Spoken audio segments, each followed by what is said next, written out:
keyakinan atas datangnya hari kiamat itu tidak hanya diyakini oleh agama-agama besar seperti agama Islam, agama Kristen atau agama Yahudi, tapi juga diyakini oleh agama-agama selain agama tiga ini, selain agama samawi. Ya, walaupun dengan terminologi dan konteks yang mungkin agak berbeda penafsirannya. Tapi intinya adalah hampir semua agama-agama besar di dunia itu meyakini akan adanya hari kiamat. Bahkan dalam Islam itu merupakan salah satu rukun iman yang kelima, yaitu beriman kepada hari akhir. Artinya apa? Artinya seorang Islam ya itu tidak sah keimanannya jika tidak beriman kepada hari akhir atau hari kiamat.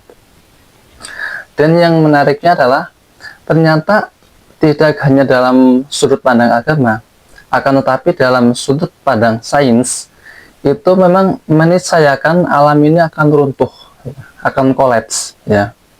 Karena alam ini kan tidak statis ya, tidak diam, tapi dinamis, terus berubah ya. Bahkan dalam setiap menit itu ada 3 atau 4 bintang yang mati, yang meledak, dan ada juga bintang yang baru lahir atau tercipta kembali. Dan itu terus menerus ya. Jadi setiap menitnya kan di alam semesta ini ada miliaran mungkin triliunan bintang ya. Dan itu setiap detiknya atau setiap menitnya itu ada bintang yang baru lahir dan ada bintang yang mati atau meledak atau kolaps. Dan suatu saat nanti matahari kita atau bintang kita juga pasti akan mengalami yang namanya kematian bintang atau meledak atau kolaps atau runtuh. Nah, dan itu ketika matahari kita meledak atau mati, otomatis bumi dan planet-planet lain itu pasti juga akan mengalami yang namanya kematian atau kolaps.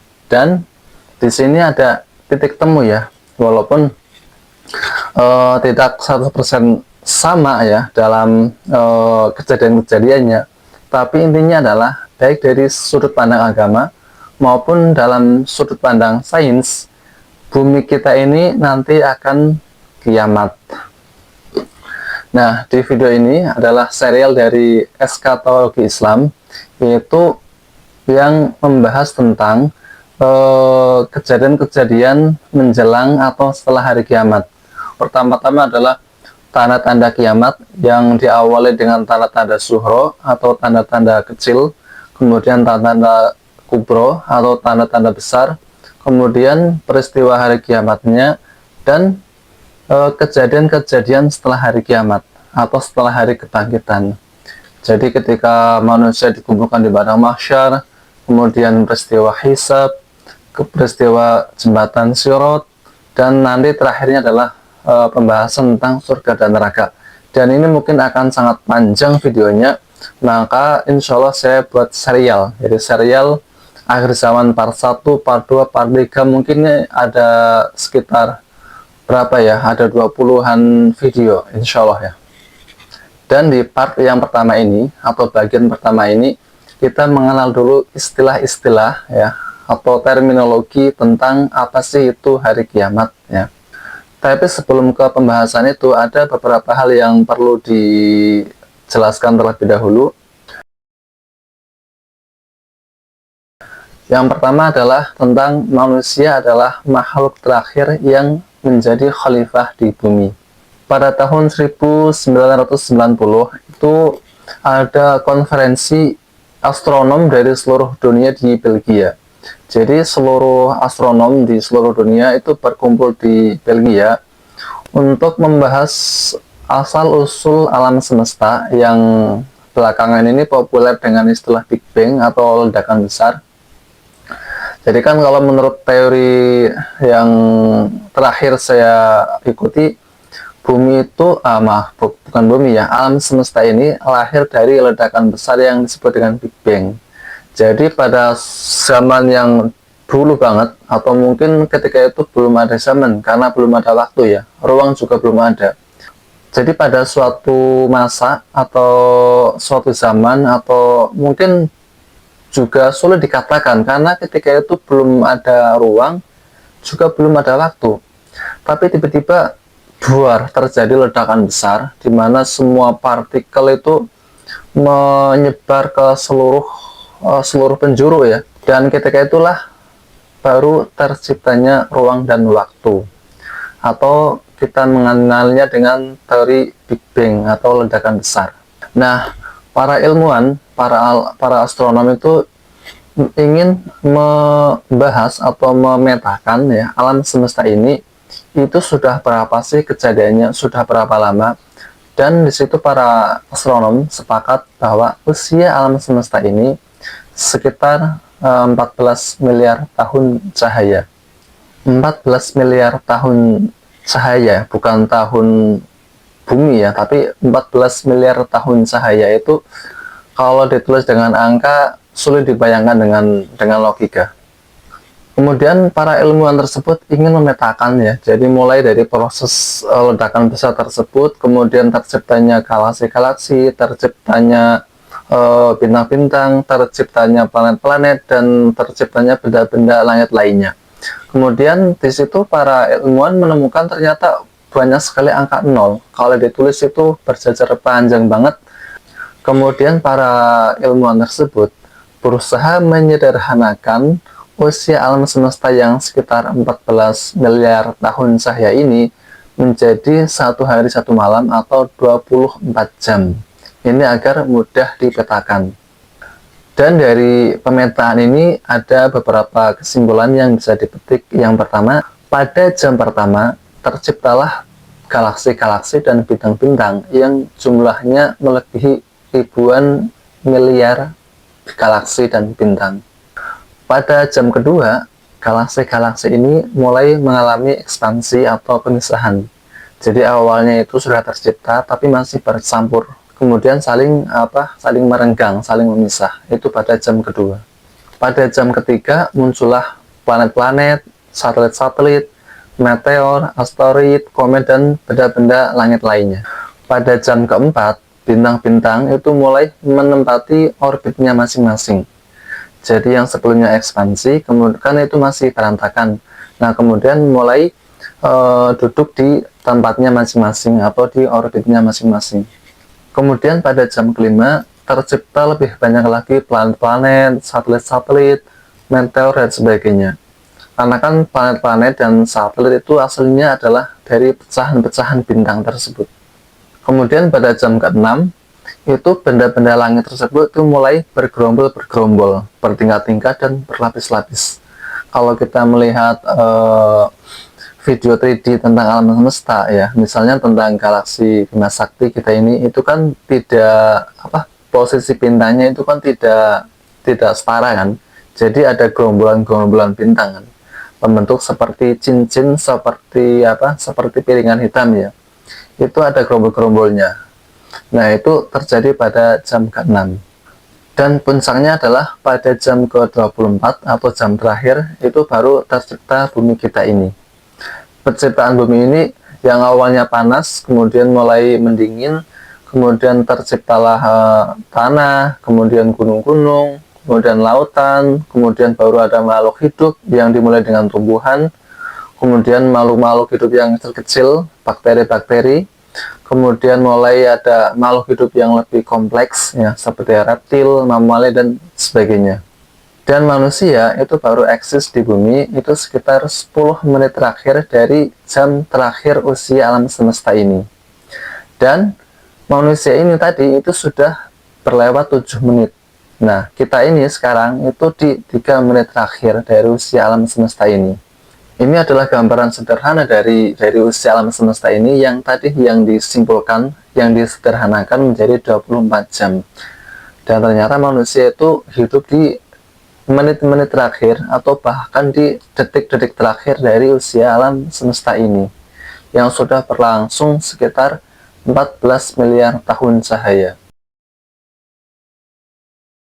Kalau manusia itu hidup di menit terakhir dari usia alam semesta ini, maka pantas dalam Al-Quran dikatakan hari kiamat itu sudah dekat. Salah satunya dalam Al-Quran, surat Asy-Syura ayat yang ke-17, yang artinya Allah yang menurunkan kitab Al-Quran dengan benar dan menurunkan timbangan atau keadilan tahukah kamu bahwa boleh jadi hari kiamat itu sudah dekat?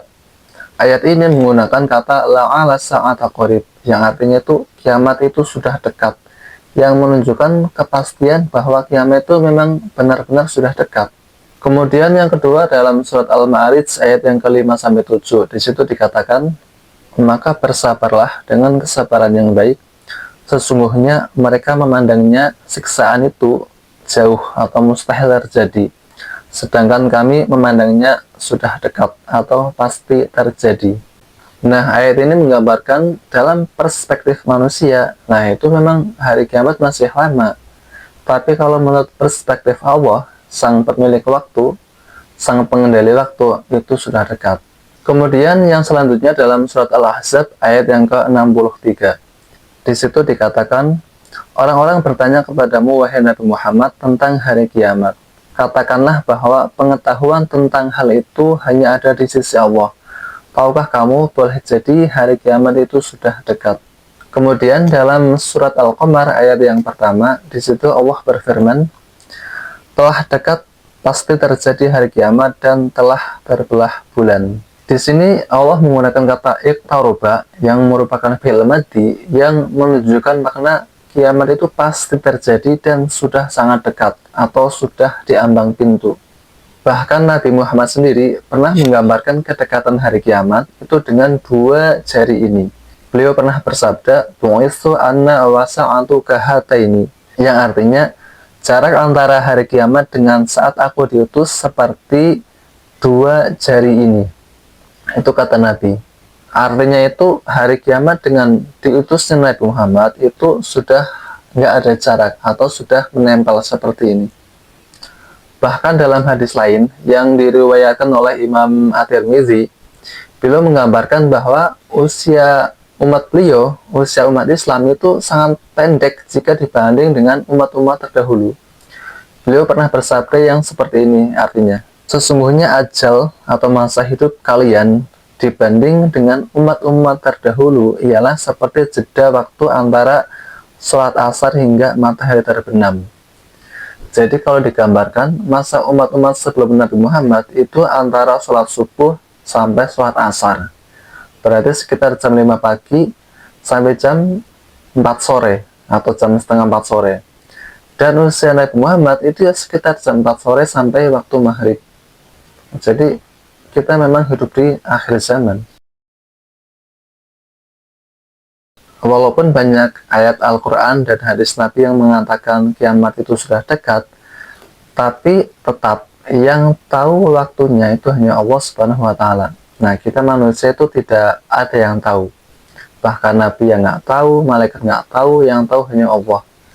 Nah, cuman kita dikasih kisi-kisi atau dikasih tanda-tanda atau dikasih bocoran tentang dekatnya hari kiamat ya. Jadi sebelum hari kiamat itu terjadi, ada loh tanda-tandanya. Kamu harus waspada dulu. Dan mungkin ini hikmahnya ya biar orang itu nggak lalai. Kalau misalnya hari kiamat kalau sudah dibocorkan waktunya, tanggalnya, jamnya, pasti itu orang akan menyepelekan. Tapi kalau dirahasiakan, nah orang itu akan selalu waspada. Kalau orang itu beriman. Tapi kalau orangnya nggak beriman atau lalai ya sebenarnya percuma juga. Tapi yang jelas memang hari kiamat itu datang secara mendadak ya, atau tiba-tiba atau bikin kaget. Salah satunya diceritakan dalam Al-Quran surat Az-Zukhruf ayat yang ke-66 yang kurang lebih artinya seperti ini.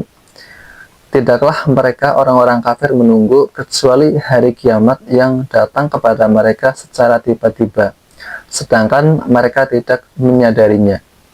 Nah, di sini berarti hari kiamat itu datang, tapi itu datangnya secara mendadak, secara tiba-tiba. Kemudian dalam surat Al-A'raf ayat yang ke-187 juga berkata demikian. Hari kiamat itu datangnya secara mendadak atau tiba-tiba. Di situ dikatakan, mereka menanyakan kepadamu, wahai Nabi Muhammad, tentang hari kiamat, kapan terjadinya. Katakanlah, sesungguhnya pengetahuan tentangnya hanya ada pada sisi Tuhanku. Tidak ada seorang pun yang dapat menjelaskan waktu terjadinya selain Dia. kiamat itu sangat berat huru-haranya bagi makhluk yang ada di langit dan yang ada di bumi. Ia tidak akan datang kepadamu kecuali secara tiba-tiba. Mereka bertanya kepadamu seakan-akan engkau mengetahuinya. Katakanlah, wahai Nabi Muhammad, sesungguhnya pengetahuan tentangnya hanya ada pada sisi Allah, tetapi kebanyakan manusia tidak mengetahui. Nah, dari dua ayat ini jelas dikatakan bahwa hari kiamat itu tidak ada yang tahu selain Allah, dan ketika itu terjadinya secara mendadak atau tiba-tiba. Kemudian dalam Islam itu ada beberapa istilah untuk menyebut hari kiamat itu. Yang pertama adalah asratus sa'ah. Kata asrat itu jamak dari kata syarat yang artinya secara bahasa adalah tanda. Sebagian ahli bahasa menyebutkan bahwa asyarat itu maknanya adalah tanda-tanda yang diikuti atau yang menjadi petunjuk menuju sesuatu. Di sini Imam Ibnu Maldhur dalam kitabnya Lisanul Arab, beliau mengatakan asyarat itu adalah tanda-tanda yang muncul sebelum terjadinya sesuatu peristiwa yang besar. Imam Al-Qurtubi dalam kitab tafsirnya, beliau mengatakan asyratu sa'ah maknanya adalah tanda-tanda yang mendahului hari kiamat dan menunjukkan akan segera terjadinya. Kemudian Imam Ibnu Katsir dalam An-Nihayah fil Fitan, beliau mengatakan asyrat adalah hal-hal yang menjadi pertanda dan indikator yang menunjukkan dekatnya hari kiamat. Kemudian istilah yang kedua untuk menyebut hari kiamat adalah al-amarat. Kata al-amarat sendiri menurut bahasa maknanya adalah tanda kecil yang terbuat dari tumpukan batu di padang pasir yang dijadikan petunjuk jalan oleh para mufassir. Jadi dulu ketika di padang pasir itu kan banyak musafir ya, para pengelana, para pengembara. Dan ketika ada padang pasir itu kan kemungkinan tersesatnya itu sangat-sangat serius ya. Makanya di situ para saudagar, para pengembara itu biasanya membuat tanda dari semacam batu. Jadi kalau arahnya ke sini itu ada kota, arahnya ke sini ada oasis, arahnya ke sini padang pasir kosong. Biasanya ada tanda-tanda seperti itu. Itu adalah makna dari al-amarat secara bahasa. Dan secara istilah, maka kata al-amarat ini adalah kata yang mengindikasikan bahwa ada tanda-tanda yang bersifat temporal yang jika diamati akan mengantarkan seseorang pada kesimpulan bahwa kiamat itu sudah dekat. Kemudian istilah yang ketiga yang digunakan oleh Islam untuk menyebut hari kiamat adalah al-ayat. Kata al-ayat itu adalah jamak dari kata al-ayah yang secara etimologis atau secara bahasa adalah tanda yang jelas dan kuat, atau juga bisa berarti mukjizat, atau juga bisa bermakna pelajaran yang menakjubkan. Kata al-ayat ini dalam Al-Quran itu sering digunakan oleh Tuhan, oleh Allah itu untuk menunjukkan peristiwa-peristiwa yang besar sebagai tanda-tanda kekuasaan Allah. Maka kata al-ayat ketika digunakan untuk menyebut hari kiamat, maka itu bermakna menunjukkan bahwa tanda-tanda tersebut adalah perkara-perkara besar yang kejadiannya di luar kebiasaan dan menakjubkan. Yang mana tanda-tanda ini tidak mungkin atau sulit sekali untuk ditiru atau dipalsukan. Kemudian istilah yang keempat yang digunakan untuk menunjuk hari kiamat adalah alamatus sa'ah. Kata alamat, nah itu jamak dari kata alam yang secara bahasa, secara etimologi itu bermakna tanda yang jelas dan nyata. Dan secara terminologis, secara istilah, bermakna tanda-tanda petunjuk yang mengawali terjadinya hari kiamat dan menunjukkan bahwa ia benar-benar akan segera terjadi. Sedangkan kata sa'ah, secara bahasa, maknanya adalah bagian dari waktu, baik malam maupun siang. Nah, itu sa'ah. Jadi kata sa'ah, maknanya bisa 1 jam atau sesaat atau bagian dari waktu baik siang maupun malam. Itu secara bahasa. Namun secara terminologi atau secara istilah, kata ini secara khusus digunakan untuk merujuk pada hari kiamat. Mengapa hari kiamat disebut dengan as-sa'ah? Karena kejadiannya itu sangat cepat dalam satu waktu, seperti suatu saat yang singkat, atau karena seluruh makhluk akan mati dalam satu kali tiupan sangkakala. Tapi seperti dikatakan sebelumnya, sebelum hari kiamat itu terjadi, walaupun yang tahu hanya Allah waktunya, tapi Allah juga memberikan kisi-kisi atau bocoran bahwa sebelum hari kiamat itu terjadi, ada serangkaian tanda-tandanya dulu. Dan para ulama membagi tanda-tanda hari kiamat ini menjadi dua bagian. Yang pertama adalah tanda-tanda kecil atau suhro, yang kedua adalah tanda-tanda besar atau tanda kubro. Yang pertama adalah tanda-tanda suhro atau tanda-tanda kecil, yaitu suatu rangkaian tanda-tanda yang relatif panjang dan lama waktunya, yang berupa perubahan-perubahan di masyarakat, baik perubahan sosial, perubahan moral, ataupun peristiwa-peristiwa alam yang bersifat besar atau dahsyat. Tanda-tanda suhro ini itu jumlahnya sangat banyak sekali, puluhan mungkin juga ratusan. Sebagian itu sudah muncul di masa lalu, dan di masa kini juga pasti sedang dan akan muncul lagi. Sedangkan tanda-tanda kubro itu muncul ketika sudah dekat sekali hari kiamat. Dan itu biasanya berupa hal-hal yang besar dan dahsyat, bisa berupa fenomena alam atau perubahan-perubahan yang terjadi di masyarakat yang begitu luar biasa. Dan para ulama itu menghitung jumlahnya ada 10. Tanda kiamat suhro yang pertama, tanda kiamat kecil yang pertama adalah diutusnya Nabi Muhammad SAW. Nah, dari sini mungkin ada pertanyaan, loh, kan Nabi Muhammad sudah diutus 14 abad yang lalu, 1400 tahun yang lalu. Berarti kan sudah lama banget ya. Nah, kok nggak kiamat-kiamat? Nah, tadi dikatakan katanya kiamat itu sudah dekat. Tapi ini semenjak Al-Quran diturunkan sampai sekarang, berarti kan sudah 1400 tahun, sudah 14 abad. Lah kok nggak kiamat-kiamat? Ya mungkin kalau dari perspektif manusia itu sudah sangat lama ya, 14 abad atau 1400 tahun itu sudah sangat lama sekali. Tapi kalau misal kita bandingkan dengan usia alam semesta ini, itu nggak ada apa-apanya.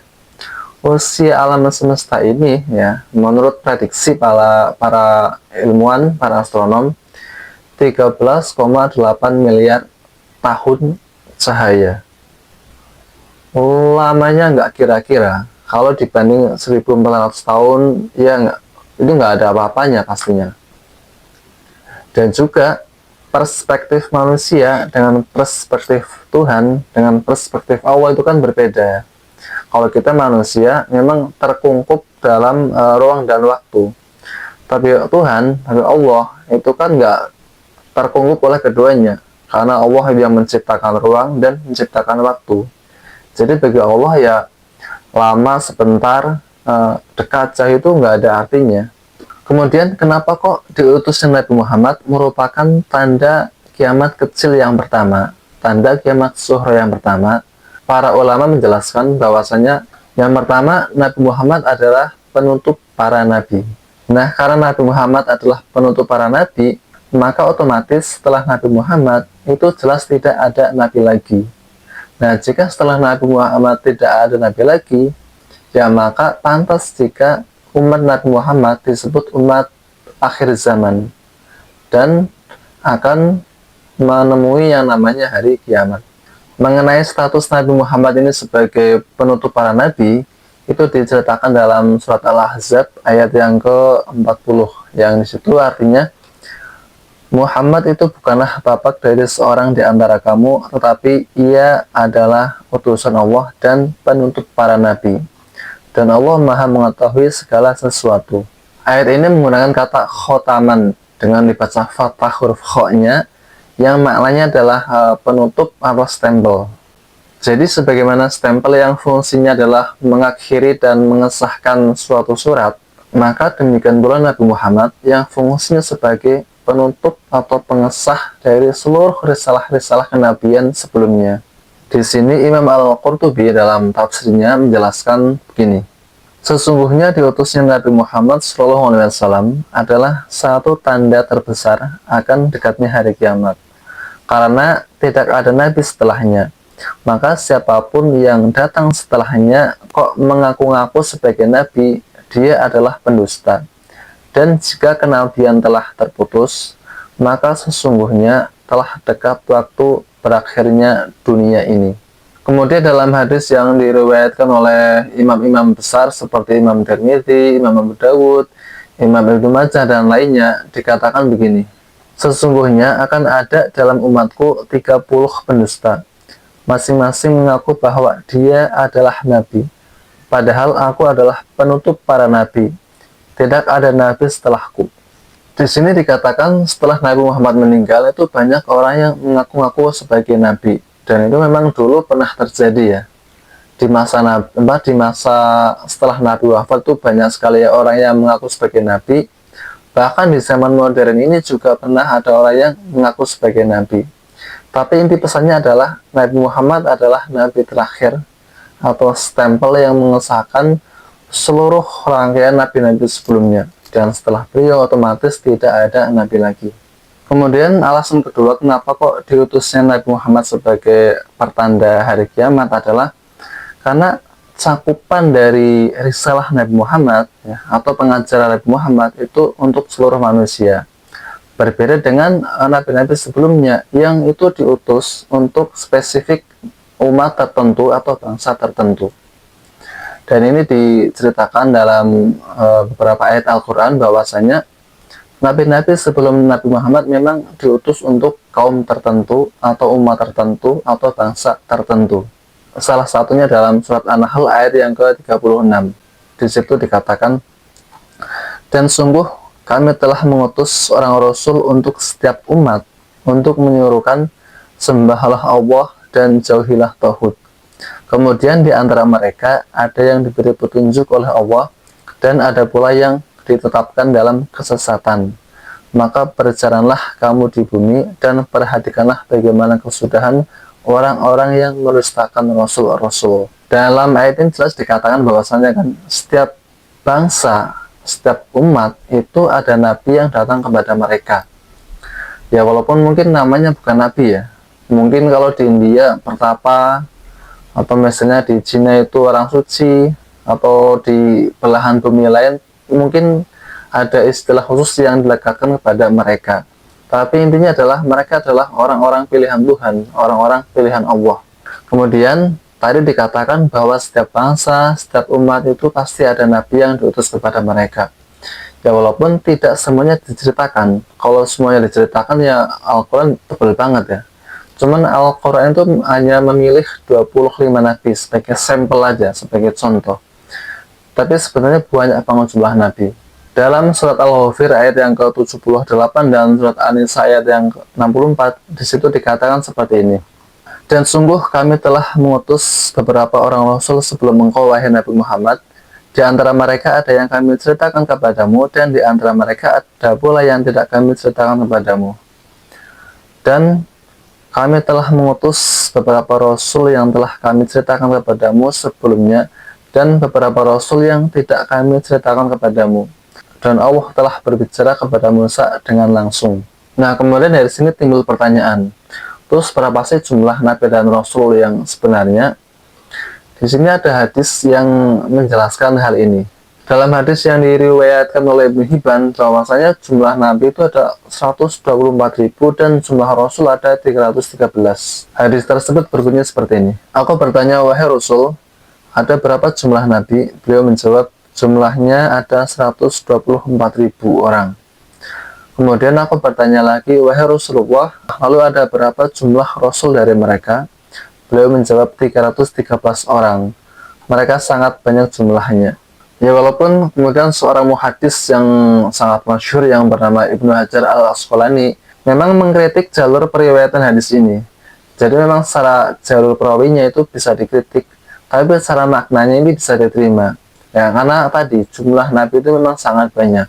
Dan juga beliau Imam Ibnu Hajar mengatakan bahwa dari sekian banyak jumlah nabi dan rasul tersebut, yang wajib diimani secara terperinci, secara detail itu cuma 25 nabi saja. 25 nabi dan rasul.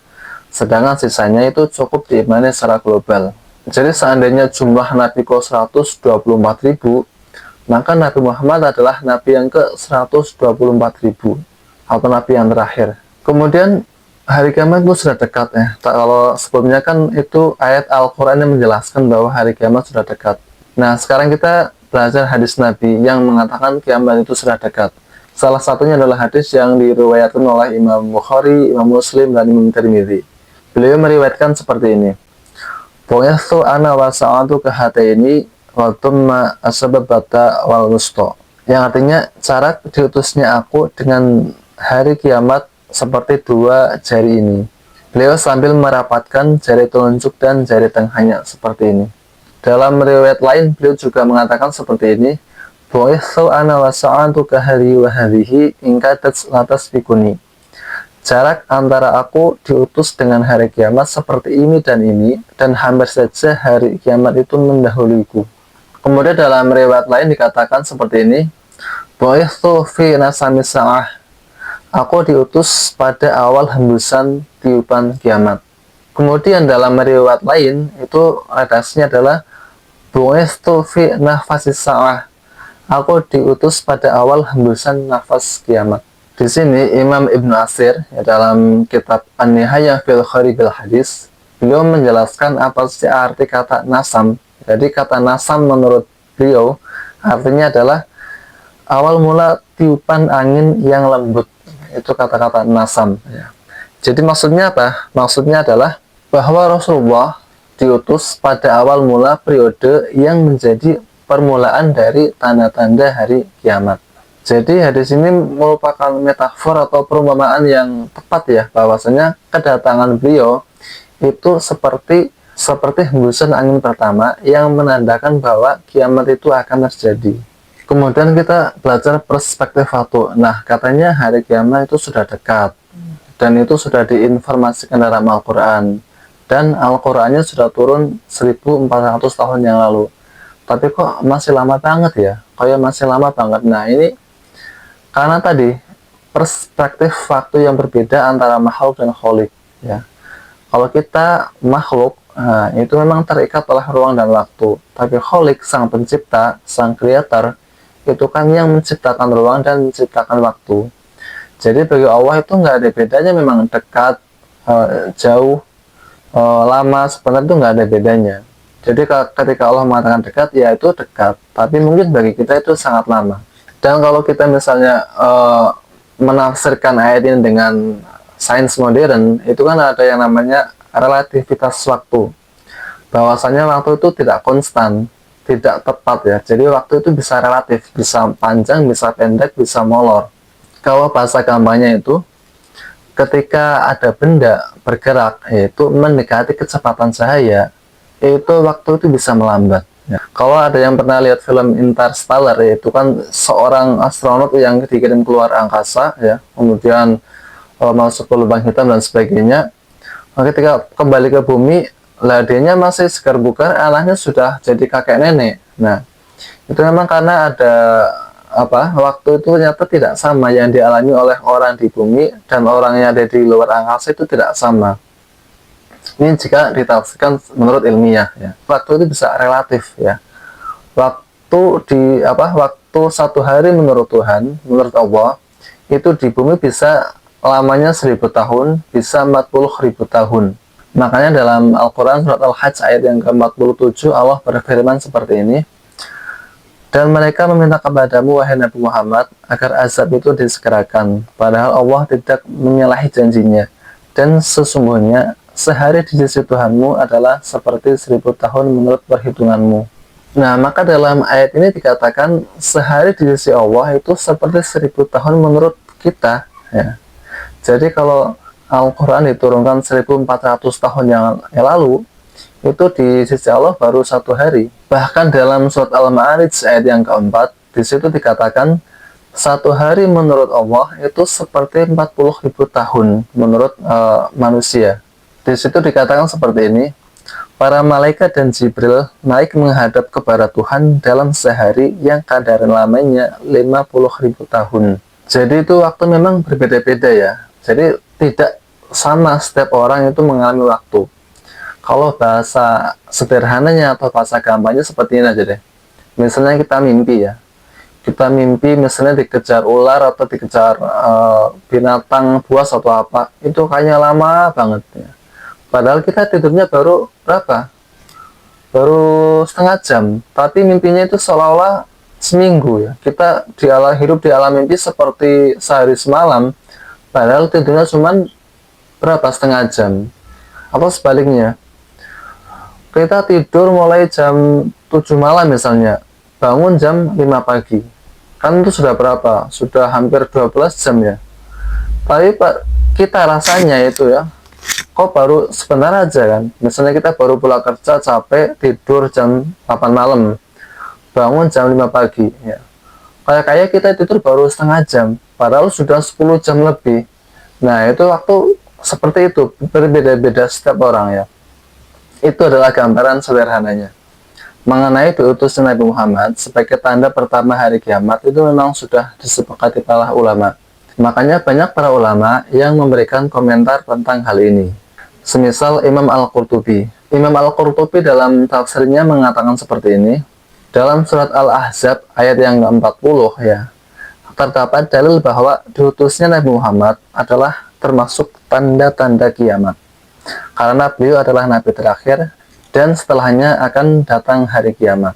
Kemudian Imam Ibnu Hajar Al-Asqalani dalam kitabnya Fathul Bari yang merupakan syarah dari Sahih Bukhari, beliau berkomentar seperti ini.